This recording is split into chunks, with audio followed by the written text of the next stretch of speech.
Hey guys, this video is really meant for our small group leaders, people who lead classes here at Bright Hope in Middletown, Pennsylvania. And it's also meant for anybody who kind of leads any kind of group, community, or whatnot for our church. So I'm expecting you guys to take a look at this. I have sent you the link for it. And I'm asking you guys to have patience and just, go through this. And I am asking you to be in agreement with it. I'm not asking you to like everything that's said, but I am asking you to be in agreement with it. And if you don't at some point understand something or you have some pushback, hey, I'm open to those kinds of conversations. I am open to pushback. So please give me a call and just work it out with me over the phone. That would be beautiful. Love that. So anyways, we're moving into yellow, it looks like, here in a few days in the church. And I'm excited about that. It opens up some things for us. And as a small group leader, as a leader of a class, I expect you guys to really be on track with what's going on here. You should definitely have been watching the announcement videos, the encouragement videos. I mean, these things, some of the announcement videos earlier on were very, very long. And I know the one I did this week was actually longer again because there was some more things I felt I needed to talk about with the entire church family in that. And I'm actually asking you guys to, yes, watch those and really understand what is being said. And if you don't or don't agree with something, you need to call me and talk with me about that. But you and I really need to be on the same page because that'll help your small group members, that'll help our classes and our communities the best. And one of the ways to be on the same page is certainly to be, taking a look at the newsletter. It takes you like 2 minutes a week. It's not many minutes, all right? But you really have a way to stay connected there. As we move into yellow, of course, before this time, we've been calling people. We've been Zooming. We've been Facebook messaging. We've been doing any number of social media things we can do. But now is the time we can have some meetings, direct face-to-face meetings with people. And so I encourage you to definitely feel free to do that with your group members or couples to couples or however, is appropriate, for your particular situation. To go ahead and meet. It doesn't always have to be the whole group together. Sometimes just that nice one-on-one meeting is a great way to encourage and lift somebody up, even if it's only for a few minutes. So I encourage you to reach out to your group members with that offer for those who are interested in it. Of course, we're going to be able to do now as we move into yellow gatherings of 25 or less. And so I have a few things in this video. It's really important that you stay on track with, and I hope that I can make it very clear for you. The first step before your group starts meeting, I want you to call me. And there are multiple reasons. One is from implementing the best practices. There are certain things that I think are going to help your group and also help our church family, but there are certain expectations I have in terms of how our church building itself is used. So you really need to get a hold of me so that we can schedule together when it is that your group can meet. What you've been able to do in the past is, hey, I've got a key, I can just go use the building whenever.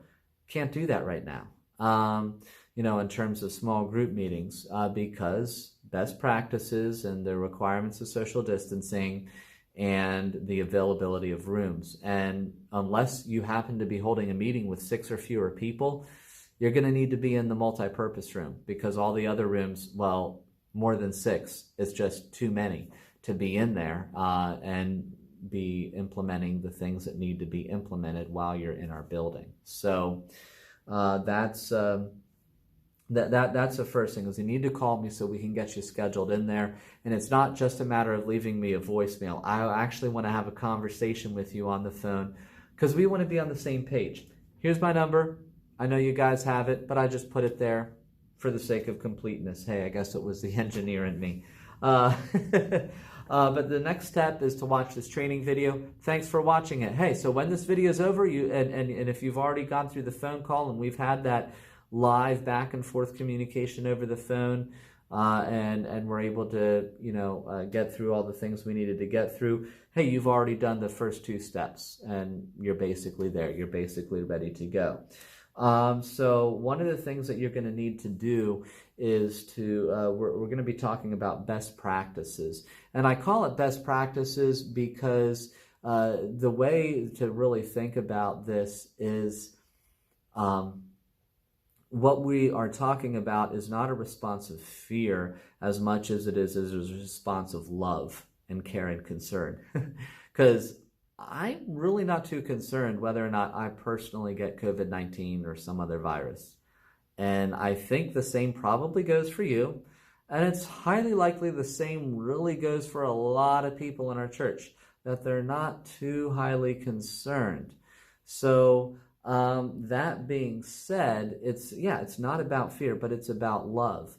Because there are people, and we've seen some in our church family, who've had very severe and surprisingly severe reactions to this virus. And we're so thankful for God's healing on them. But there's others in our church family that are yet susceptible. And it's also not yet conclusive how long somebody's antibodies to the virus last. Just because you've gotten it once doesn't mean you can't get it again. There is such a thing as, well, the flu, which, okay, you just had it. You're probably not going to get it again, at least not for a while, not that strain of it anyway. But then there's colds where you can get over one cold and then get another cold very quickly, so there is just best practices that we need to follow, and that I think are just the way that we need to love the people in our church, as well as the who are more susceptible and more at risk for greater reaction to this virus, as well as the people who care for people who are in those positions. Because one of the reasons people get so sick and it spreads the way it does is a lot of times we are carriers and we have no idea. So that's really the reason for these best practices. It's an act of love. And I'm asking you guys to simply love one another. And I think that's the same ask that Jesus makes. Sometimes loving one another means restricting my personal choice and freedom. And that seems to always be the case, One of the ways you love your spouse, well, you restrict some of your personal choices and freedoms when it comes to other people. One of the ways you love your kids, well, it comes in the form of restricting your freedoms.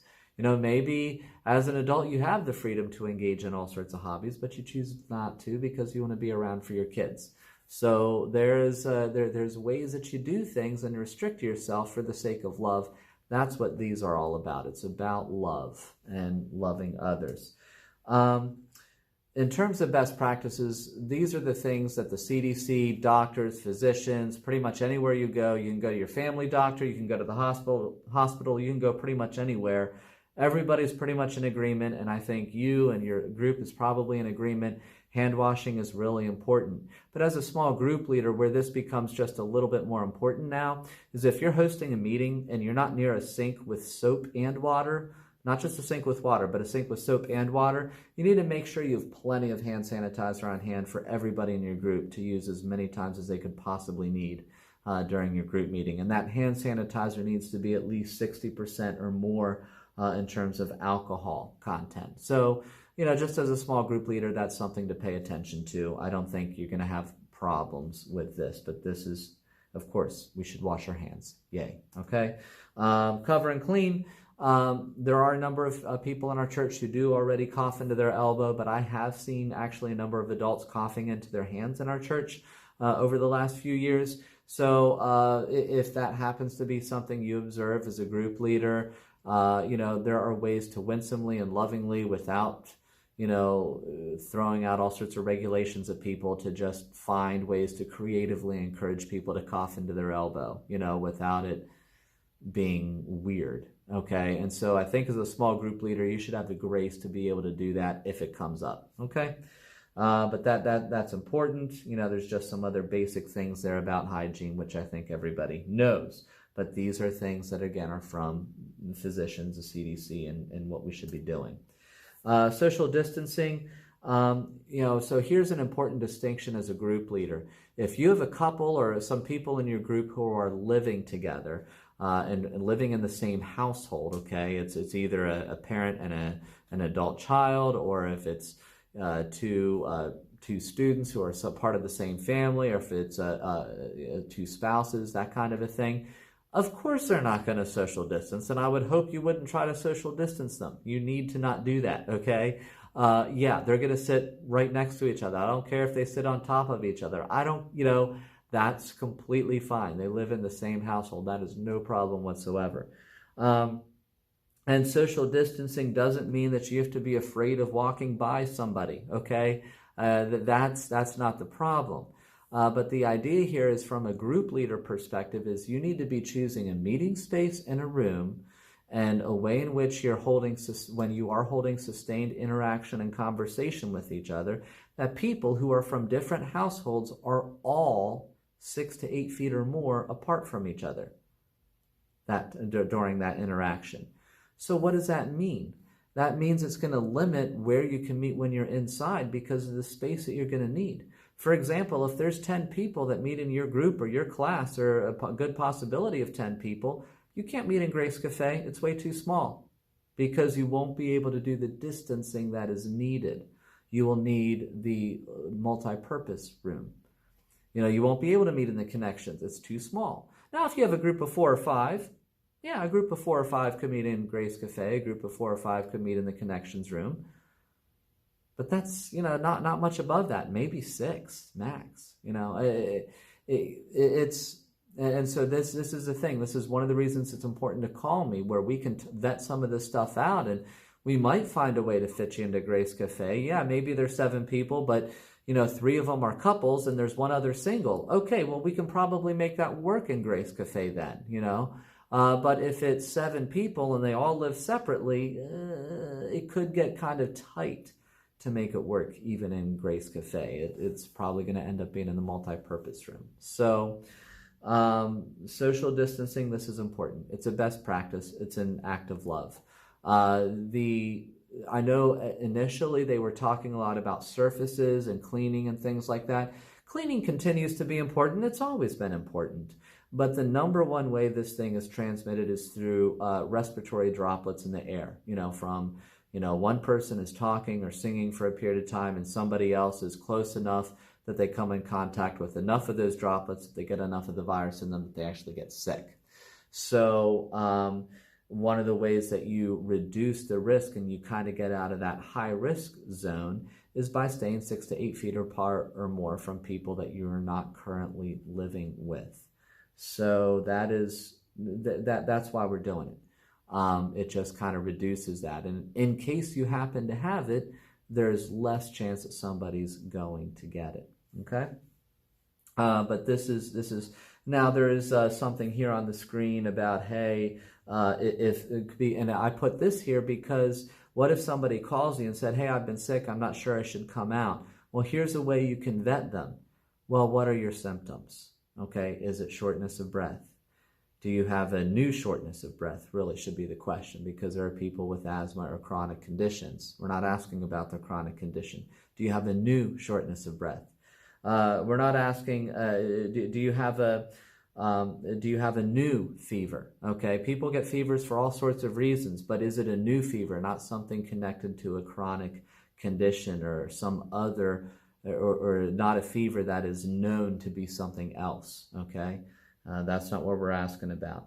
One doctor referred to a decreased or loss of taste or smell as being a possible symptom. Okay, so if people are exhibiting those symptoms and they're calling you and asking, I'm not sure if I should come out tonight. Well, hey, what are the symptoms you're having? And they're listing some of these symptoms. Then you probably want to suggest, hey, why don't you Zoom it in this time? That might be best for you and for everyone else, just until you're kind of sure what this thing is. Because you're their small group leader. They're going to ask you, okay? So that's why that is here. And what does close contact actually mean? Does it mean you walk by them on the street, or you walk by them in person, or you bumped arms with them? That's not close contact. Close contact is you're hugging them and having conversation within less than 6 feet of them, and it's sustained for 10 or more minutes. That's close contact. So don't take this social distancing measure as something where you're becoming the police and you're getting all concerned because people in your group are committing all these risky behaviors of walking by each other in the hall or bumping arms or something like that. Don't be weird, okay? But the social distancing, it is important. You want to, for the most part, maintain that 6 to 8 feet apart. That's what they're asking for. Face masks, that's simply a best practice. Now, if you're outside and you're definitely 6, 8, 10 feet apart from each other outside, that's not where the face masks really become an issue unless you guys are singing. Now, if you guys are singing outside, well, and you're, within, 6, 8 feet, you're probably even then want a face mask because singing, you're expelling a lot more droplets, okay?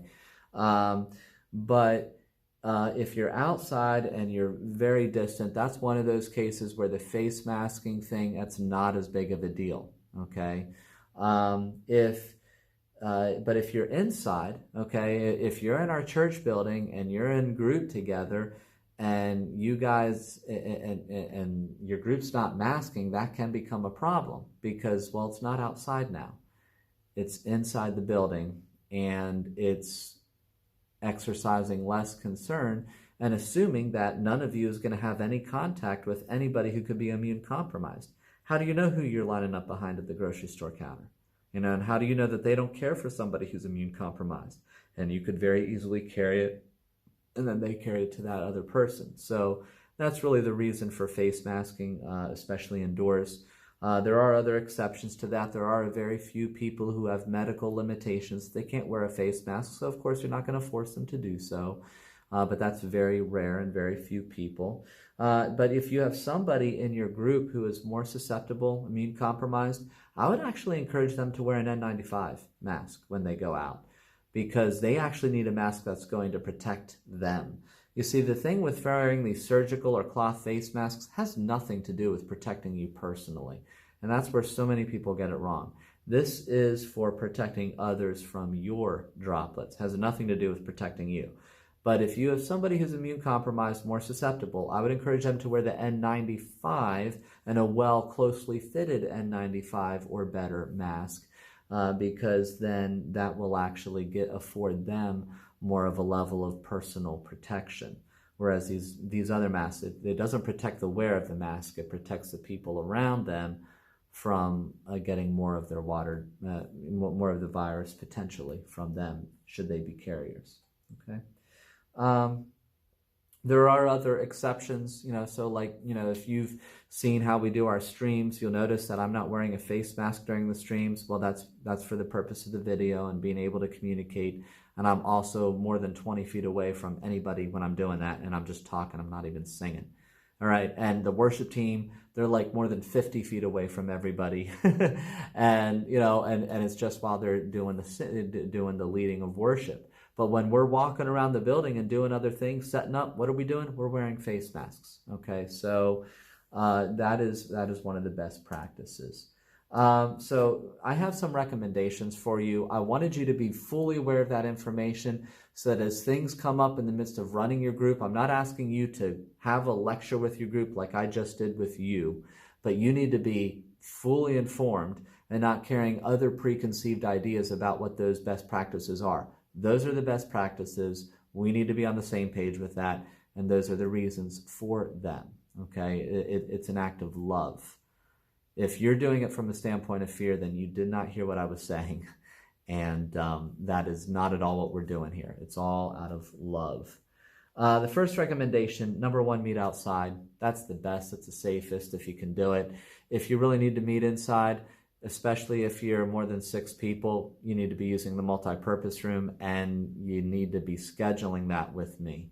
I want to have that actual back and forth live conversation with you before you're coming in here for a meeting, and so that we can make sure we're on the same page in terms of schedule. Because guess what? Streaming the service, the worship team practice, youth group, there's a number of other groups that already have use of that multi-purpose room at various points. So we need to get you scheduled in there on a night and be able to reserve that for you. So just make sure you have that conversation with me. Recommendation 2, model best practices, okay? And model it by just being very, loving in how you do it. And Don't be asking people to wear a face mask and then not wear a face mask yourself. Okay, that doesn't work. And if you know your group is completely against face masking, then I would say meet outside only. Or if you really need to meet inside, then I would say you'd probably need to meet in one of your homes rather than here. Because here, it would be fair game for me to ask, hey guys, you should be wearing face masks. I mean, I reserve the right as a pastor to do that here, as I feel is needed. The third recommendation, encourage through love. Okay, so just there is a way in which we want to do that. You're not... I'm just having a very frank and direct conversation with you as a small group leader. I'm not asking you to talk this way with your small group, but with your small group, I do ask that you find ways as winsomely and as just positively and encouragingly as you can to really encourage them. Just encourage them in general, love them in general. Yes, yes, yes, yes, but also encourage these best practices through love. And maybe one way to kind of help keep people safe is if you're doing food, the best way to do it is outside. You don't have to eliminate food, but there is a way in which, there is just a greater amount of contact if we do food the way we've always done it, where you gather around a small table and you're not social distancing and you're only 4 foot across the table from the other person. Well, that's not social distanced. Or you're sitting right next to somebody you don't live with and you're eating like that. That's not social distanced. So I would just recommend meeting outside. Have people bring their camp chairs, their lawn chairs, and you have them just set up. Hey guys, try to stay 6 feet apart or so. And it's really not that hard, especially outside, because it's outside, and that makes it easier. And also with food, I would have the food individually kind of prepackaged for people, or at least put in individual servings. So instead of having, maybe your group really likes cheesecake and you always have cheesecake. Well, instead of just having the cheesecake there and people come and cut their own piece, I would actually pre-cut it in individual pieces and then cover that piece and have it on an individual plate that somebody can come up and take. And that way it's been covered up until the time the person comes to eat it, so that if somebody's coming in and they are transmitting the virus and they don't know it and they're coughing around a bit, well, it didn't matter because that food was covered with something else. It's not going to have stuff on it. But it also just eliminates people from having to touch the same pan and the same spoon and all that. It just kind of reduces that. So you don't have to eliminate food, but you could just do food differently. I would definitely suggest, if you're going to do food at the church, to try to have that prepackaged ahead of time, or put into individual servings ahead of time, because you're not going to want more than 2 people in the kitchen at a time, just in terms of the whole distancing and everything. So one of the groups that will be meeting is the Way, the group I lead Sunday night. So that's going to be 6 o'clock. I would encourage you guys to try to help your group members connect with the Sunday live stream. There are some people that they actually don't know how to play YouTube videos on their phones. Okay, so it might simply be a matter of, hey, here's the last text you got from Jeremy. Let me show you. You click on the link, and then, oh, there's the service. Yeah, like it's literally just a step of showing people how that works on their phones.